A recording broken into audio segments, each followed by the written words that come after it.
morning and welcome to our weekly town hall here at Midwest. I'm Brian Herrick, Director of Operations at Midwest Centers, and as usual, I'm joined with Michelle from Kish Housing. Hi, good morning. How you doing, Michelle? I'm not bad today. Good, good. Happy Monday. Happy Monday. Monday. I'm dressed for casual Friday because we film this on Fridays and then it gets edited and then now you're watching it on Monday. So happy Monday, everybody. If you've never seen one of these town hall videos, the purpose is to communicate any changes, remind certain rules, discuss any changes to programming that may be coming down the pipe, and hopefully get everybody started off with the week on the right foot.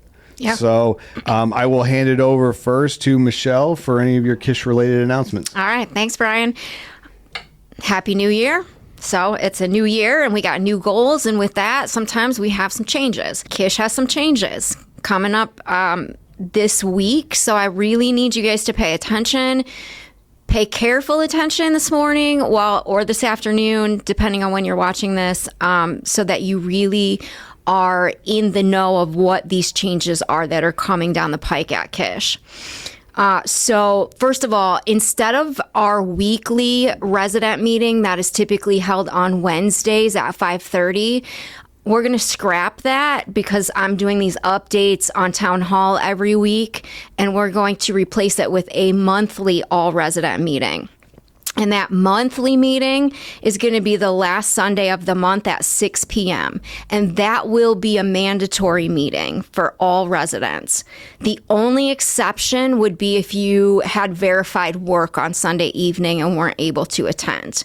So that being said, I just need you guys to know that weekend passes on that Sunday will end at 6 p.m. and everyone will be expected to be back on property by then. And before you blow that out of proportion and get all upset with me, it's only one Sunday a month. It's not every week. It's just one Sunday a month. The last Sunday of the month, we'll have our all resident mandatory meeting where we'll be able to go over a lot of things in a short period of time because we'll have better attendance. All right, so I'm going to put up flyers in all of the buildings to remind people of that. And the week of that, I'll make sure that I remind you guys on Town Hall as well so that you guys can plan accordingly for your passes and your weekend activities. Next, afternoon med pass. So starting today, our afternoon med pass is going to change a little bit. So on the male side, afternoon meds will be passed from 3:30 to 4:30. At 4:30, that door is going to close because then that tech is going to go over to the female side of the housing, and she's going to she or he will be passing meds on the female side from 4:30 to 5:15. There's a little less time on the female side because there's a little less females. Afternoon meds are typically the least amount of meds passed, so we shouldn't need a lot of time to get that done. But just know that those changes are coming as of today, so make sure that you are taking whatever necessary steps you need to make sure that you can make it to that med pass in the afternoons. If you have any questions or concerns about that, see myself or Dave Pedigo, right? It's not something that your case manager can help you with. It might not be something that just a tech can help you with. So seek out myself or Dave Pedigo so that we can problem solve with you if you have some concerns around that. Overnight passes. So I wanted to talk a little bit about overnight passes because overnight passes are a privilege. They're not a right of housing. They're absolutely a privilege, and they're based on the compliance with our living agreement. So you ask yourself, have you turned in your meetings and volunteer hours? If you're working, do you have a current work schedule that's in the office?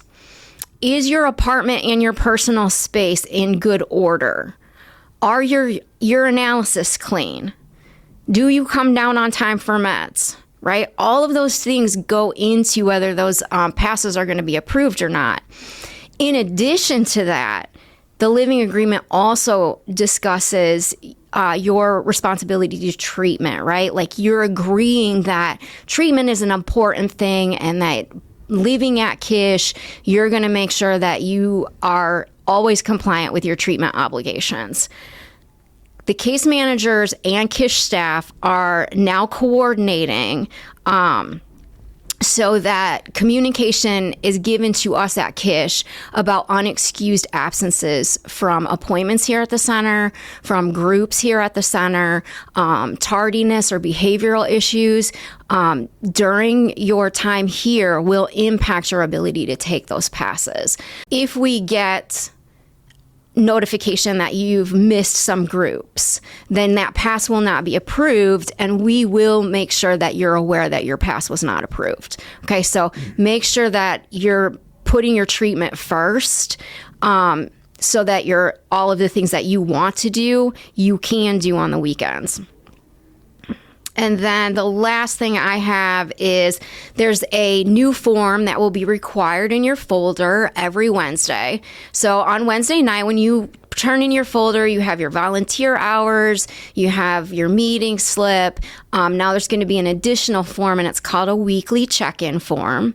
You'll be able to find that form where you find your meeting and volunteer hour sheets. And it's just going to ask you a few questions about your week, like what's something you learned, what's a sober support that you reached out to, is there anything that you're struggling with? And so I need you to take 10 minutes every week to fill that form out and put it in your folder with your other obligations for housing. The form is really just to ensure that you're making progress and focusing on moving forward while you're staying at Kish. Kish's goal is for you to achieve independence. And a lot of times, a little bit of introspection can really support the goal of achieving that next thing that you want, and keeping you from remaining stagnant or complacent. So that starts this week. Make sure that you get those forms placed into your folder. If you have questions about that, please seek out anyone on the housing staff. We'll be able to help you fill those out. All right. Thank you so much, Michelle. Yeah, that was a lot. So I'm also going to have this printed out and posted and put in your apartments. All right. So be prompt to med pass in the afternoon. Those times have changed. And on the treatment side of things, we're going to kind of maintain the same theme. I would like to announce that effective immediately, that tardiness to groups and scheduled appointments will not be tolerated. Group sessions start on time, and arriving late may result in your inability to participate in group that day. Also, sleeping and cell phone usage are against group rules and will also not be tolerated. This policy isn't about punishment. It's ultimately about recovery. Mm-hmm. Okay. If you're late, sleeping and will not wake up when being asked on your phone, you'll be asked to leave group and marked unexcused.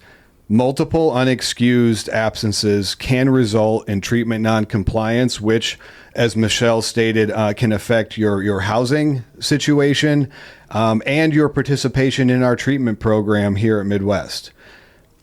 I would like to take a moment to say that being on time may seem like a very small thing, but recovery is actually built on the small, consistent choices that we make every day. When you arrive late, it disrupts the group process. It pulls focus from others who are working hard on their recovery, and it weakens your own commitment to structure and accountability. When you sleep or use your phone, it tells whoever else is in that room that what they have to share doesn't matter. Many recovery programs tell us that selfishness and self-centeredness are the roots of our disease. I fully believe that as an individual in recovery, and it shows up in behaviors like these. Recovery doesn't just happen in group or in treatment or in recovery housing. It shows up in how you manage your time, how you honor your commitments, how you respect yourself and others. These same habits directly affect your employment, relationships, housing stability, long-term success. Consistently late to your job will likely result in you losing that job. Showing up on time is a way of saying, one, my recovery matters. Two, other people and their time matters. And three, that I'm practicing responsibility even when it's uncomfortable, even when it's foreign to me and I'm not used to it. We're here to support you, but support works best when effort and accountability are shared. Mm-hmm. Please plan accordingly, arrive early when possible, and treat your recovery with the seriousness that it deserves. If you're struggling with transportation, scheduling, barriers to being on time, such as difficulty waking up in the morning to catch the vans, please speak with staff, your care team, staff at housing. We can problem solve solutions to these dilemmas. Your future is built on moments like these. Mm-hmm. And that's pretty much my only announcement. As usual, if you've never seen one of these, I like to try to end the town hall meeting with a story, some morning motivation to get us going this week. At the edge of a quiet village, there lived an old calligrapher, not known for his fame, but for his steadiness. Calligrapher, I think you're a bit older than me, I think. So that's like fancy writing. Fancy writing. Fancy writing. Okay. There was an old calligrapher, not known for his fame, but for his steadiness. Each morning before the sun rose, he swept the steps of his small shop. He swept slowly, carefully, though no one watched and the dust always returned by evening. A young student once asked him, "Master, you have practiced your art for decades. Why do you still bother with such small, ordinary tasks? Surely your time is more valuable and better spent on greater works." The old man smiled but did not answer. Instead, he handed the student a brush and asked him to copy a single character, the word truth. The student worked quickly, eager to impress. His strokes were bold and confident. When he finished, he held up the paper proudly. The master studied it for a long moment, then nodded. "It is strong," he said, "but it is careless." He took his own brush and dipped it lightly in ink. Before touching the paper, he adjusted the paper's edge, wiped excess ink from the brush, and took a slow breath. His character was smaller, quieter, and almost unremarkable, yet something about it felt balanced, nothing forced, nothing rushed. "Do you see the difference?" the master said. The student shook his head. The master gestured towards the broom by the door. "The way I sweep the floor is the way I hold the brush. The way I hold the brush is the way I speak. The way I speak is the way I live. Integrity is not proven in moments of applause, but in moments no one notices." He continued, "If I cut corners while sweeping, I will cut corners in my work. If I am careless with one stroke, I will be careless with my word. Small things train the heart." Years later, after the master had passed, villagers noticed something strange. The shop stood empty, yet the steps were always clean. Travelers passing through felt an unexpected calm there, as if the place itself remembered how to be tended. The student, now grown, finally understood. The moral, guys, is that integrity is not a grand declaration of what I'm going to do. It's a quiet agreement you keep with yourself in the smallest moments. When you honor the little things, you shape a life that does not fracture under pressure. The way you do what seems unimportant is the way you do everything. Mm-hmm. I hope you have a great week. And as always, have a happy, safe, and sober one. Thanks, guys. Bye.